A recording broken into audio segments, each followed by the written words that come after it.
അപ്പോൾ രാവിലെ ഒരു അംഗം കഴിഞ്ഞിട്ടുള്ളൊരു നിപ്പാണ് കേട്ടോ. ആകെ ടയേർഡായി. അപ്പോൾ ഇതാ മോനിരുന്ന് പാട്ട് കേട്ടോണ്ടിരിക്കുകയാണ് കേട്ടോ. യൂണിഫോം ഇട്ടിട്ട് ഇവൻ്റെ പണി ഇതാണ് കേട്ടോ. ഇവള് പിന്നെ സോക്സും തപ്പിയിട്ട് കിടക്കുകയാണ്. കാരണം രാത്രി എടുത്ത് വെച്ചാൽ രാവിലെ ഒരു തപ്പല് അത് നിർബന്ധമാണ്. അപ്പോൾ എന്തായാലും നമുക്ക് ചോറിട്ട് കൊടുക്കാം. അപ്പോൾ രണ്ടുപേർക്കും ഒരുപോലെ തന്നെ ഇട്ട് കൊടുക്കുന്നത്. മോന് കുറച്ച് കൂടുതൽ ഇട്ട് കൊടുക്കും. പിന്നെ കുറച്ച് വീക്ക് വരട്ടിയും കൂടെയാണ് വെച്ച് കൊടുക്കുന്നത്, നമ്മുടെ വെണ്ടയ്ക്കര. അപ്പോൾ മോൾ ഇതാ കൺട്രോൾ ഇടാനായിട്ട് നോക്കിയിരിക്കുകയാണ്. കാരണം എത്ര വെക്കുന്നു എന്നറിയാം. കാരണം മുഴുവൻ തിന്നേണ്ടി വരും. അതുകൊണ്ട് അങ്ങനെ കുറച്ച് ചമ്മന്തി വെച്ചിട്ടുണ്ടായിരുന്നു. പിന്നെ കുറച്ച് കുക്കുംബർ വെച്ചിട്ടുണ്ട്. കുറച്ച് ഉപ്പും കൂടെ ഇട്ടിട്ട് ഒന്ന് ഇതാക്കി ഒന്ന് വെച്ചിട്ടുണ്ട്, മിക്സ് ചെയ്ത് വെച്ചിട്ടുണ്ടായിരുന്നു. പിന്നെ കുറച്ച് പൊട്ടാറ്റോ ഇതാണ് കേട്ടോ വെച്ച് കൊടുക്കുന്നത്, ഫ്രൈ.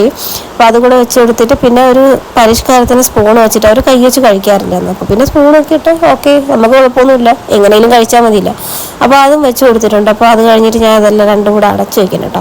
അപ്പോൾ എന്തുണ്ടെങ്കിലും രണ്ടും ഒരുപോലെ വയ്ക്കുന്നതാണ് നല്ലതെന്നാണ് എനിക്ക് തോന്നുന്നത്. രണ്ട് വെറൈറ്റി ആയിട്ട് കഴിക്കുന്നേക്കാളും ഒരുപോലെ കഴിക്കട്ടെ, അതാണ് നമുക്ക് എളുപ്പം. അപ്പോൾ അതാ നമ്മുടെ സംഭവം കൊടുത്തിട്ടുണ്ട്, അങ്ങനെ റെഡിയാക്കി വിട്ടിട്ടുണ്ട്. സ്കൂളിൽ എത്തുന്നവരേക്കും ഒരു സമാധാനമില്ല. അപ്പോൾ എൻ്റെ ചാനൽ ആദ്യമായിട്ട് കാണുന്നവരുണ്ടെങ്കിൽ സബ്സ്ക്രൈബ് ചെയ്തേക്ക്. ബൈ.